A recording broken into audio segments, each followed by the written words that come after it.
Karate Kid pode até ter vários problemas, mas a verdade é que esse é um dos maiores clássicos dos anos 80. E é um clássico tão atemporal que voltou com força total em Cobra Kai, como a gente vai ver novamente na quarta temporada que chega no dia 31 de dezembro na Netflix. Então eu vim falar com vocês dessa vez no Cine Nostalgia sobre Karate Kid, esse clássico, e como Jon Hurwitz e sua equipe criativa conseguiram resgatar Karate Kid lá dos anos 80 e fazer com que ele fosse ainda válido e muito popular em 2021 com uma nova geração. Vamos conversar sobre esse filme e essa série incrível agora. Vem! Fala, meus queridos, aqui é a Rafa Gomes. Se você não me conhece, seja super bem-vindo ao meu canal. Aqui eu falo sobre cinema e série de TV sempre por uma ótica mais profunda. Quer ir além daquilo que você está assistindo na Netflix, nas outras plataformas de streaming e no cinema? Então cola aqui, porque aqui tem sempre conteúdo muito bom. E já se inscreva aqui no meu canal, já bota o sininho para funcionar e me acompanhe tanto no Instagram como no TikTok, no Instagram no @RafaGomes e no TikTok no @RafaGomesC, porque lá tem sempre muito conteúdo legal para vocês assistirem, ok? E estamos de volta com o Cine Nostalgia. Eu vivo falando que eu vou voltar com esse quadro, mas sempre tem tanta coisa acontecendo que eu não tinha conseguido. Mas eu falei, meta para 2022 é encerrar 2021 com um vídeo de Cobra Kai e Karate Kid no quadro Cine Nostalgia. Karate Kid é um clássico que dispensa apresentações de 1984 e está prestes a fazer 40 anos desde sua estreia e não apenas possui Cobra Kai como uma série derivada aí, sequência dessa franquia, como possui também um valor gigantesco dentro da cultura pop. Essa produção já foi alvo de um episódio inteiro da série How I Met Your Mother em 2013, chegou a ganhar o seu próprio musical que teria sua estreia na Broadway em 2020, mas em virtude do coronavírus, o espetáculo não pôde ser inaugurado, mas ainda vai subir aos palcos com a história do Daniel LaRusso, agora no formato musical, e até mesmo uma série animada, mais 3 sequências, sendo que uma delas já não tinha o nosso Daniel San. Fora isso, o filme ainda ganhou um remake que foi produzido pelo Will Smith, estrelado pelo Jackie Chan e também estrelado pelo filho do Will Smith, gente. Então é uma franquia que está muito bem consolidada e que ajudou a dar uma boa alavancada na carreira do diretor John G. Avildsen, que chegou a ganhar o Oscar pelo seu trabalho no filme Rocky, que é esse clássico do Sylvester Stallone, e que estava com a sua carreira capengando em meio a vários projetos ruins. Karate Kid não apenas ajudou a dar um baita up na sua carreira, porque parecia que ele havia se tornado um cineasta de um sucesso só, né, gente? Que tinha feito o clássico Rocky e não estava conseguindo embalar mais nada que agradasse o público e agradasse a crítica especializada. Mas Karate Kid acabou se tornando um sucesso quase tão maior do que Rocky. Acho que a grande diferença é que Rocky lhe rendeu um Oscar, né? Enquanto o filme Karate Kid recebeu uma indicação ao Oscar pela atuação do Pat Morita. Mas de qualquer forma, a gente tem esse filme aí que não apenas conseguiu se permanecer vivo até hoje, mas segue como sendo um dos clássicos dos anos 80 mais populares e mais amados. Mas como esse filme conseguiu vencer o teste do tempo de forma tão hábil assim? Pois é, gente, Karate Kid tem vários problemas, é uma história bem básica e se tratando de roteiro, é um roteiro muito simples, muito simplista, mas ele tem elementos chaves que fazem com que a trama seja absolutamente apaixonante. É um filme que, assim, não tem uma direção espetacular, mas tem uma essência que transcende o seu próprio roteiro e a sua própria narrativa. Porque aqui, a gente tem aqui não apenas um encontro de gerações incrível, mas esse encontro também acaba proporcionando uma experiência muito valiosa para a audiência. De um lado nós temos o mestre Miyagi e do outro nós temos o Daniel San, que é um jovem que se mudou para uma nova cidade e agora tem que se adaptar a uma nova cultura e também a uma nova escola. E é claro que ele tem as suas dificuldades e acaba sofrendo bullying. E com dificuldade de fazer amigos, ele acaba encontrando no Sr. Miyagi não apenas um grande amigo, como também uma figura paterna e também um mentor na sua vida pessoal e na sua vida profissional. E isso é incrível, porque nós temos aqui não apenas uma combinação sensacional entre personagens que são tão tão distintos, mas também o nascimento de uma das amizades mais apaixonantes de Hollywood, que é a amizade desses dois personagens. São duas gerações distintas, mas que se completam de uma forma que faz com que a trama seja muito identificável. E ainda que a gente tenha alguns problemas de realismo ali, alguns movimentos de karatê que são meio duvidosos, tipo o golpe da garça, e até mesmo muito melodrama, esse é um filme que é muito identificável por conta dos seus personagens. Ambos os personagens aqui possuem as suas próprias complexidades. E eu tô falando aqui nesse caso do Johnny Lawrence e, é claro, do Daniel San. Enquanto o Daniel San nunca teve uma relação com o seu pai e acaba sendo criado por uma mãe solo, a gente tem aqui o Johnny Lawrence que tem muita dificuldade com o seu padrasto e acaba também sofrendo uma espécie de abuso doméstico dentro da sua própria casa. É um menino que, ainda que tenha vindo de um berço de ouro, tem dificuldade de encontrar a sua própria identidade. Infelizmente, essas questões não são aprofundadas muito dentro da franquia de Karate Kid, mas daqui a pouco eu vou voltar para falar sobre ela lá na hora que eu falar de Cobra Kai.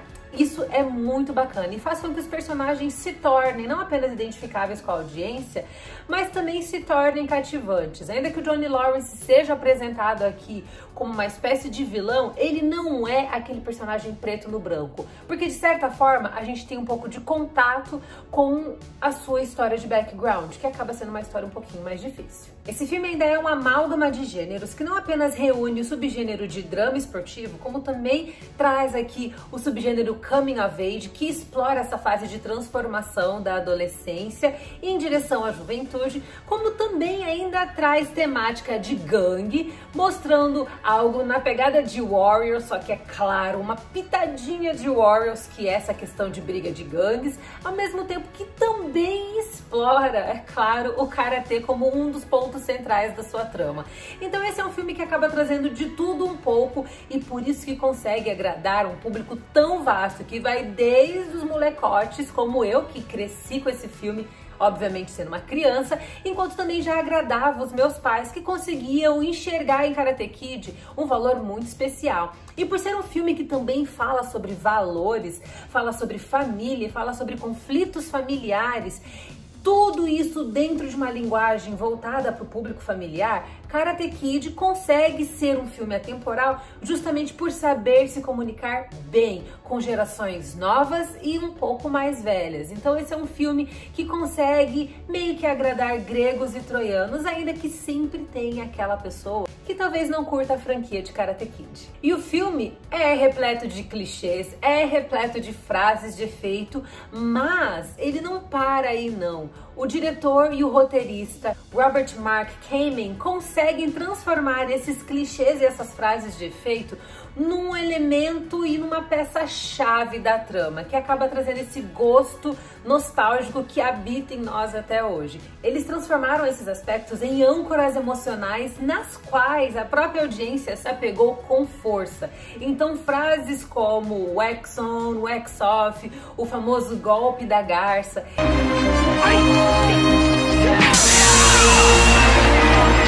e até mesmo a clássica frase No Mercy, que seguiu lá para a série Cobra Kai, se tornaram peças importantes na vida do público. São frases que não são apenas frases de efeito, são frases, são citações, são elementos que carregam uma carga emocional grandiosa, que envolve ligação com os personagens, envolve muita memória afetiva e envolve também a criação de uma pancada de adultos e de jovens que, quando se lembram do passado, se lembram da sua infância, sempre se lembram também de Karate Kid.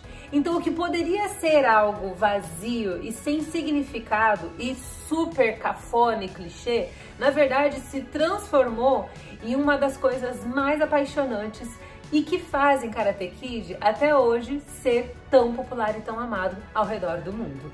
Tá, mas como que Jon Hurwitz e a sua equipe criativa conseguiram resgatar todos esses elementos de Karate Kid e preservá-los, ampliá-los e até mesmo transformá-los em Cobra Kai para conseguir alcançar uma audiência muito maior do que a audiência que nasceu nos anos 90 e nos anos 80?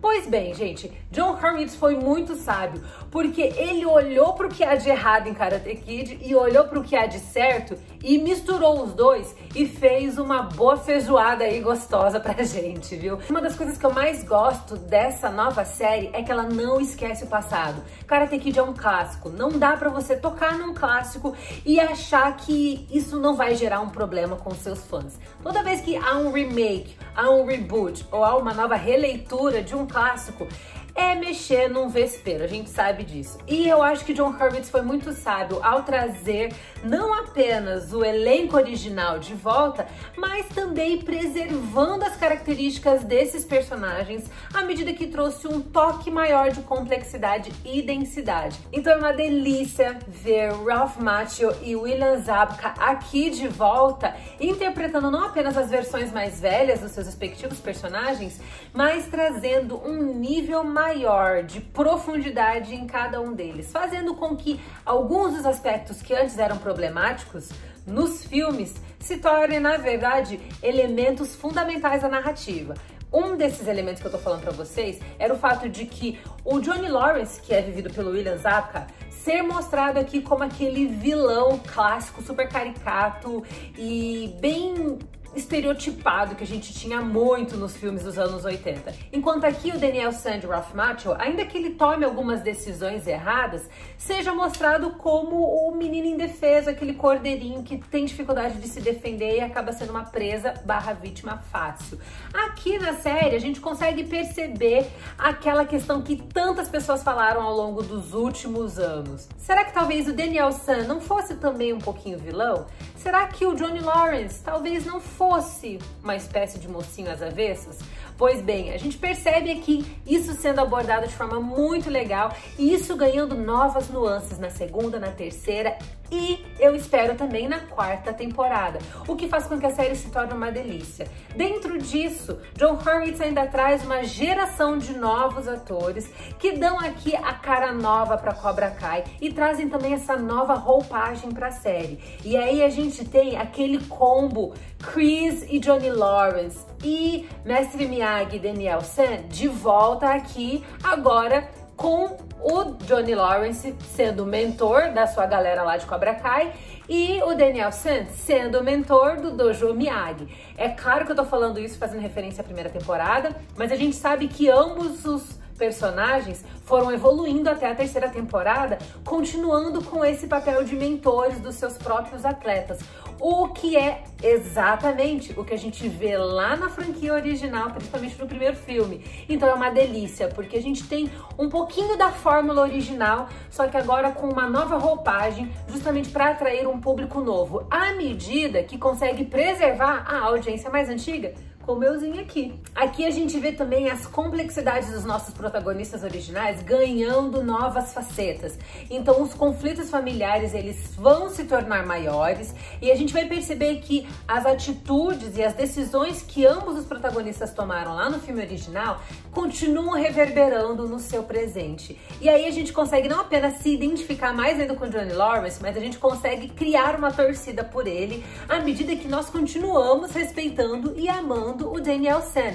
Então é legal porque aqui aquela questão do preto no branco, é vilão, é mocinho, realmente cai por terra, como eu falei pra vocês. E nós temos aqui uma série que vai além disso e mostra que todo mundo tem as suas complexidades e até mesmo o John Kreese, que é perverso pra burro e que continua mal em Cobra Kai, é mostrado aqui por uma ótica diferente. A gente sabe de onde ele veio, a gente sabe quais são suas motivações e a gente consegue compreender o personagem, ainda que nós não o defendamos. E claro que John Hurwitz conseguiu preservar os melhores aspectos da franquia dos anos 80, os melhores aspectos da década e da estética dos anos 80, que não apenas fizeram parte do filme original, mas que também fazem parte da construção dos personagens.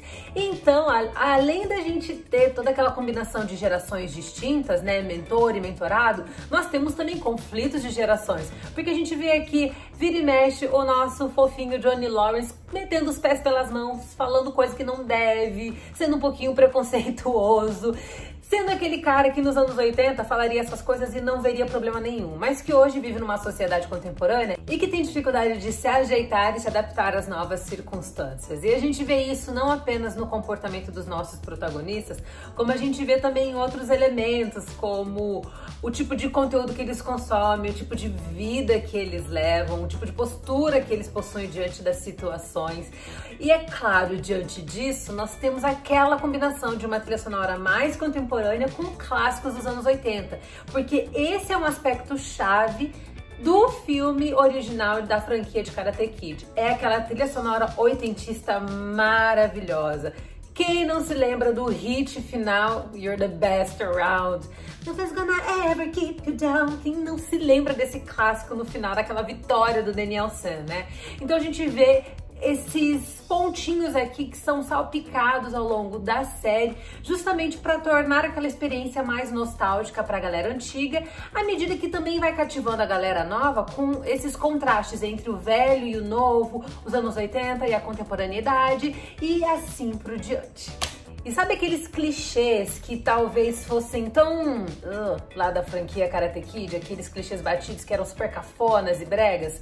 Pois bem, Joe Hurwitz transformou todos eles aqui numa piada deliciosa. Ao invés de desconsiderá-los e de tratá-los como uma espécie de problema na franquia original, Hurwitz pega aqueles elementos piegas do filme, aqueles elementos que são super anos 80 e que a gente via demais nos clássicos lançados naquela época. Ele pega tudo isso aqui, resgata, dá uma nova roupagem, dá uma melhoradinha e apresenta de novo para a audiência, gerando momentos cômicos. Ele faz esses clichês excelentes alívios cômicos. A gente vê isso muito na dinâmica também do Johnny Lawrence com o seu novo mentorado, e a gente vê isso também sendo explorado muito, não apenas na relação dele com o Miguel, mas também em outros aspectos da trama. O fato dele ser um homem mais turrão, um cara que fala coisas que não devia, que usa alguns apelidos que podem ser um pouco ofensivos.